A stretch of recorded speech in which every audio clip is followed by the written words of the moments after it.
Welcome to Issues of Contemporary Politics with Dr. Brovkin. Today, on the eve of Trump's presidency, I'd like to speak about Russia. And what moved me to do so is that one of you, my dear subscribers, sent me a reference to an article published by Professor Kotkin in a very prestigious journal, Foreign Affairs. And that article represents pretty much the Neocons' view of Russia. And the article is called Five Scenarios of the Future of Russia. And so my title today is Neocons' Views of the Future of Russia, All Wrong.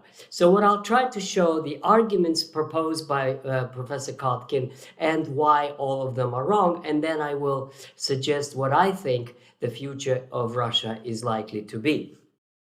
So in his a very critical appraisal of Russia, the first scenario is Russia as France, and he goes into long historical discourse that indeed 120 years ago, during the short parliamentary period of Russian history before World War I, there was a constitutional democratic party, kind of a liberal party, which actually did have in its program, the more Russia is like France, the better. And so in that sense, what Kotkin is trying to say, that Russia is not like France, and meaning that it's not like Europe, meaning that Russia used to be a part of European civilization, and now, according to Kotkin, it is falling behind. And he argues that Russia is totally dependent on Western technology, and had always been borrowing from the West. And it is not going to be like France because it's not democratic, because it's authoritarian, and all kinds of familiar arguments of this nature. So my answer to this first model, first scenario, why it is wrong. Well, it is wrong simply because Russia does not need France or Europe anymore. And this is a big historical change which Kotkin and the Neocons refuse to acknowledge. Russia is self-sufficient. It is self-sufficient in technology. It is self-sufficient in food production, in energy. It is completely self-sufficient with everything. And whatever it needs in terms of technology, it can get in the East, in China, in India, in other countries, and not in the West. But most importantly, what I argue about this model in my book, From Vladimir Lenin to Vladimir Putin, in my last chapter, I say that for the first time in 500 years, Russia no longer wants to be like the West. This is not simply a matter of technology. It's not a matter of relative decline of Western technological superiority. It's a matter of a cultural break. What is going on in France, and particularly during the Olympic Games, is a shame. It's a shame because it shows that France is a perverted country with a perverted government that is making fun of Christianity, that promotes gay and lesbian and LGBT, all kinds of weirdo culture, which is now a matter of state policy during the Olympic Games, which is really a shame to how low France has fallen compared to what it used to be 100 years ago. Not to mention that France cannot be an example for anybody to follow. It has a government of President Macron who is violating his own constitution, who has a government that is not accountable to its legislature. It is a manipulated elections. It is passing laws by decree, bypassing the parliament in the pension reform. And I can go on and on and on about the gangs and crime and corruption and murders and drug trade. It is not example to follow. And so, Mr. Kotkin, if you knew France a little better, you wouldn't have this kind of comparison. Russia is in a much better shape today than France. Now, his second model, he calls it mystical nationalism and Putinism. And here he's closer to the truth, except that he views it as a negative and I view it as a positive. What he means by Putinism is to, as he puts it, is to borrow Slavophile tradition, Eastern Orthodoxy tradition, and a kind of a statist tradition, mixing it all together. Yes, exactly right. Today's sort of central idea or ideology, if you want, in Russia is that Russia did combine in its spirit and its self perception or identity, as I call it in my book. Indeed, these three ingredients. On the one hand, it is Russian Orthodoxy, stemming out of the Kievan Rus. Then the second ingredient is the kind of a Eurasian idea of bond with the Mongol Empire and with the statecraft of the Mongols and a kind of Oriental tradition of Russian culture. And the third one is the multiculturalism, meaning that Russia is the only country, really the only country of the European civilization that gets along with Islam just fine. Now, Kotkin, for some reason, thinks that this Putinism is a problem. I view it as an asset. I think that it puts Russia in a unique position of being a bridge between the East and the West, being between Islam and Christianity. And it makes it possible, unlike France and other Western countries had been taken over by the woke culture.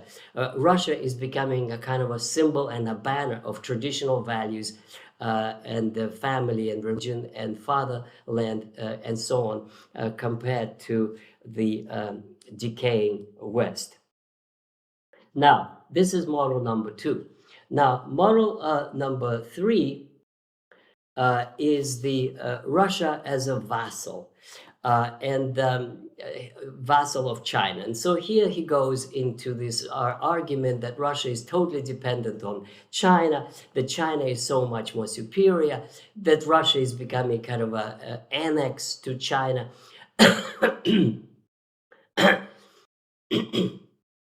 That Russia is becoming an annex to China and a vassal. Now, this is, of course, a kind of totally wrong projection of kind of a sneering Western desire to see Russia diminished and taken over and humiliated and so forth, which is what the West does.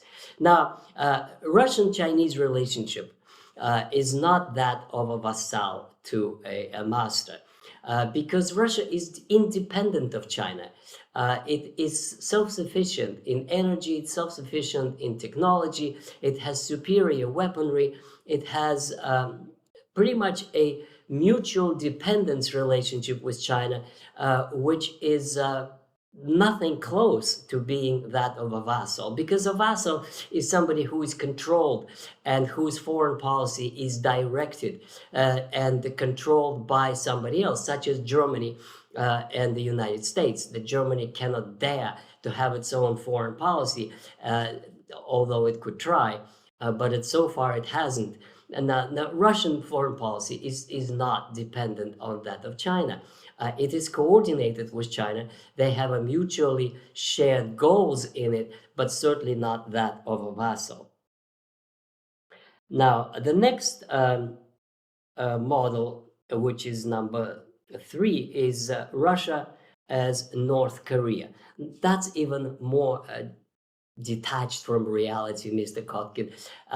North Korea is an isolated military outpost, that's what it could be called, which is indeed dependent on China and on some extent Russia in high technology and weaponry. But it is certainly North Korea is not anything close to the way Russia is, simply because Russia is not isolated. And let me remind you, the Neocons and Mr. Kotkin, that at the BRICS summit, there were more than 40 nations who lined up to join as BRICS as partners. And BRICS itself has expanded. And BRICS as an organization or as a club, if you want, one of its conditions is that the members of BRICS, at the very least, do not have sanctions one against another. In other words, everybody who is in BRICS has no sanctions with Russia and is developing trade relations with Russia. And moreover, BRICS is quickly becoming a kind of an alternative centerpiece of an economic relationship organization that is separate from and not controlled by SWIFT and IMF and World Bank and other Western controlled organizations. So to say that Russia is like North Korea is absurd. It's simply to be blind, not to see that Russia is emerging as one of the major leaders together with China of a large number of countries that are building an alternative and independent system of trade relations. Now, the next one is Russia in chaos. And here Kotkin really repeats the wet dreams of the Ukrainians, pretty much repeats it all. Oh, there will be a revolution in Russia. Oh, there will be instability in Russia. Or there will be a regime change in Russia. And what is going to happen if, and then the daydreaming goes on if Putin regime falls. Let me assure you that even though it's true that over the last 100 years, Russian state collapsed twice in 1917 and in 1991, this is not likely to happen at all today, because for the last 35 years, what Russia has been doing, especially under President Putin, is building up its state institutions. And even if by some miracle Putin dropped dead, that would not be the collapse of the regime. There are already many people and his entourage who will take on the banner and continue. In fact, the only danger of any instability in Russia today is not the victory of some kind of pro-Western liberals who are completely discredited, but of more radically nationalist Russian forces that would take Russian national interests much more aggressively. They would put them through, especially in the war in Ukraine, than what Putin has been doing. So the daydreams and the wet dreams of Mr. Kotkin and the Ukrainians of some kind of a collapse of the Russian state, total nonsense, has nothing to do with the way Russian state is today. Now, the next one, I think number 5, is a continental cul-de-sac. And then he basically says that the economic development and technological development would bypass Russia. And it would turn into a kind of a cul-de-sac. I like this impression so much because what actually is likely to happen is not that Russia is going to turn into cul-de-sac, but that Europe will turn into a cul-de-sac of Eurasia, because Europe is in a really bad shape economically, politically. The NATO is splintering into north and south. The energy problem is suffocating German and Central European economies. NATO is increasingly useless, and more people understand it. And it is not just my opinion, it's an opinion of several recent books about the decay of the West and the dead end of the West. And this expression cul-de-sac is much more applicable to Western Europe than it is to Russia. And finally, let me focus on what I believe is the most likely and a much more positive model of Russian development. Russia has a unique geographic position. It is a bridge between the West and the East. Russia has established a very cordial and productive relationship with China, with India. Now Indonesia has joined BRICS. Russia has established very important good relationship with many African countries. Ethiopia and South Africa are already members of BRICS. Russia has a very important relationship with former French colonies in Central Africa and in Algeria. Russia has very important relationships with Venezuela and Nicaragua and Cuba and Brazil in South America. In other words, to ignore all this by neocons and to engage in some kind of a dreaming that Russia is a cul-de-sac or will collapse or Putin regime will fall is just such nonsense that is really difficult to take it seriously. Russia is emerging as a major world power, militarily as a superpower, the only true superpower in military terms. China is quickly becoming one too, then can speak on equal terms with the United States. Russia has the largest military arsenal. Russia has the #1 export of grain. Russia is #2 in the world of the oil and gas production and resources. Russia has its aviation industry that is, in military terms, equal to, if not superior to, the United States. Russia is producing, together with China, a new aircraft, commercial aircraft to compete with Boeing and Airbus. Russia is producing world-class submarines and ships. And I can go on and on and on. Russia is producing more engineers than the United States. In other words, Russia is a major European power, a major world power. And to ignore it and to trivialize it is just laughable and ridiculous. And the final point is that Professor Mersheimer issued a very interesting video where he argued that Russia should be, that the United States should seek an alliance with Russia against China. And Mr. Ramaswamy, who is now in Trump's administration, also argued for exactly that same idea.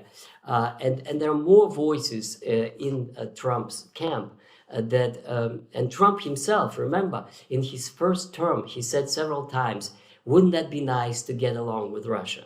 So this is not beyond the unimaginable now, when Trump becoming president, that the relations with Russia would improve and may even improve dramatically.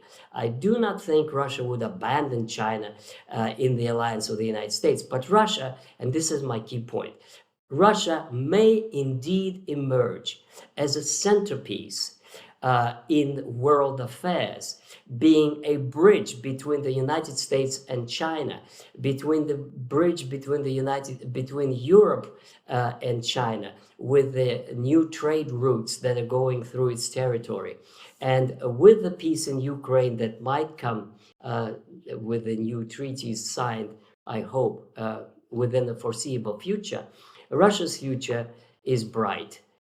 In a kind of a new multipolar world that is emerging now. Thank you very much. And don't forget to subscribe and look at my different playlists on history, on Soviet Russian communist regime, on European history, etc. In my playlist. Thank you very much. Bye-bye.